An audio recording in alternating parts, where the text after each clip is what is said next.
Bismillahirrahmanirrahim. Assalamualaikum warahmatullahi wabarakatuh. Perkenalkan, nama saya Rizka, calon penyuluh agama Islam fungsional KUA Kecamatan Batauga, Kabupaten Buton Selatan. Pada kesempatan ini saya akan menjelaskan tentang nilai ASN berakhlak, yaitu harmonis, loyal, dan adaptif. Setelah kemarin kita telah menjelaskan dua nilai sebelumnya. Baiklah, kita langsung saja kepada nilai yang ketiga, yaitu harmonis. Sebenarnya apa yang dimaksud dengan harmonis? Ketika kita melihat kata harmonis, yang ada di benak kita adalah masalah kerjasama, masalah kesatuan dan persatuan, atau seia sekata. Sehingga ketika kita melihat harmonis secara istilah, maka dia adalah kerjasama antara berbagai faktor dengan sedemikian rupa hingga faktor-faktor tersebut dapat menghasilkan suatu kesatuan yang luhur. Jadi itulah yang dikatakan dengan harmonis. Antara berbagai faktor dengan sedemikian rupa hingga faktor-faktor tersebut dapat menghasilkan suatu kesatuan yang luhur. Selanjutnya, bagaimanakah panduan perilaku? Baiklah, selanjutnya adalah panduan perilaku harmonis atau biasa kita sebut dengan etika. Jadi, panduan perilaku harmonis ini secara keseluruhan sebenarnya bisa kita lihat dalam kode etik ASN. Di situ akan tergabung kode etik dari berakhlak itu. Yang pertama yaitu kita lihat yang pertama itu melayani dengan sikap hormat, sopan, dan tanpa tekanan. Ini adalah panduan perilaku harmonis yang pertama. Yang kedua dan yang terakhir adalah menjaga agar tidak terjadi konflik kepentingan dalam melaksanakan tugasnya. Selanjutnya adalah loyal. Jadi definisi loyal adalah berdedikasi dan mengutamakan kepentingan bangsa dan negara. Kalimat afirmasi yang setara dengan ini adalah ketika kita mengatakan kami berdedikasi dan mengutamakan kepentingan bangsa dan negara. Adapun kata kuncinya ketika kita berbicara tentang loyal itu ada beberapa, yaitu ada kata komitmen, dedikasi, kontribusi, nasionalisme, dan pengadilan. Kode etik dari loyal ini akan kita lihat pada slide selanjutnya, yang mana dia itu ada 3. Mari kita lihat panduan perilaku loyal atau kode etiknya. Yang pertama adalah memegang teguh ideologi Pancasila, Undang-Undang Dasar 1945, setia pada NKRI serta pemimpin yang sah.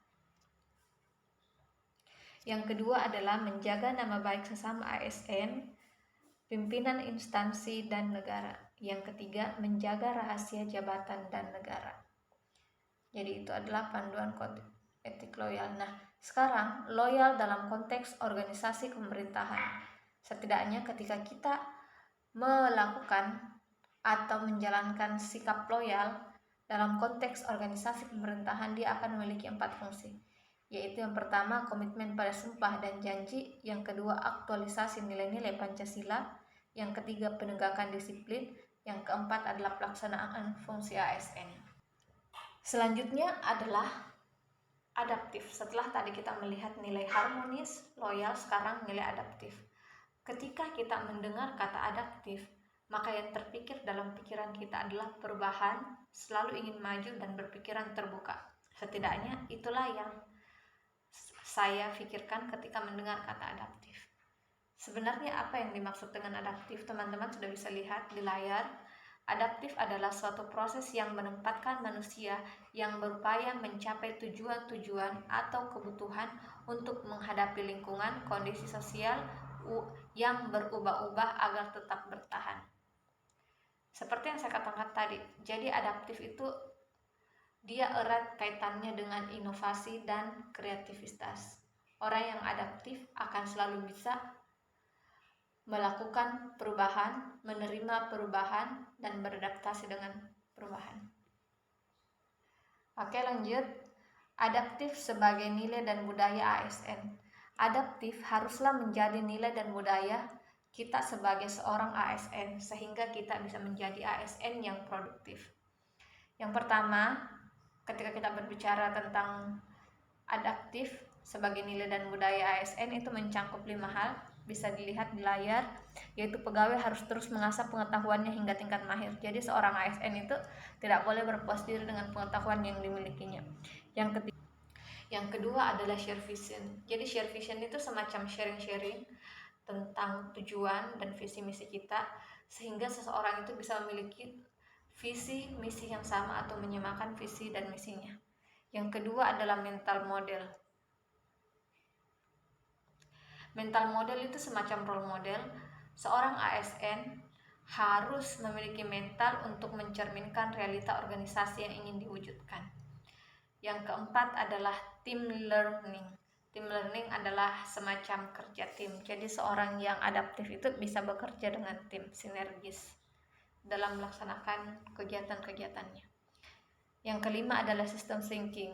Pegawai harus selalu berpikir sistemik, tidak kacamata kuda atau bermental silo. Baiklah, selanjutnya kita melangkah kepada kode etik adaptif.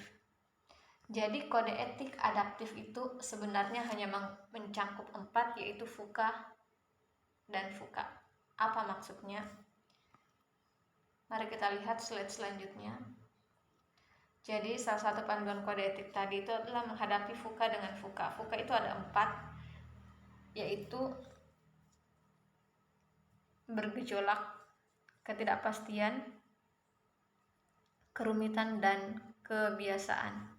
Hal-hal ini bisa kita lakukan dengan cara beradaptasi dengan 4 hal juga, yaitu vision atau visioner, yang kedua understanding atau pemahaman, yang ketiga adalah kejelasan, yang terakhir adalah kelincahan.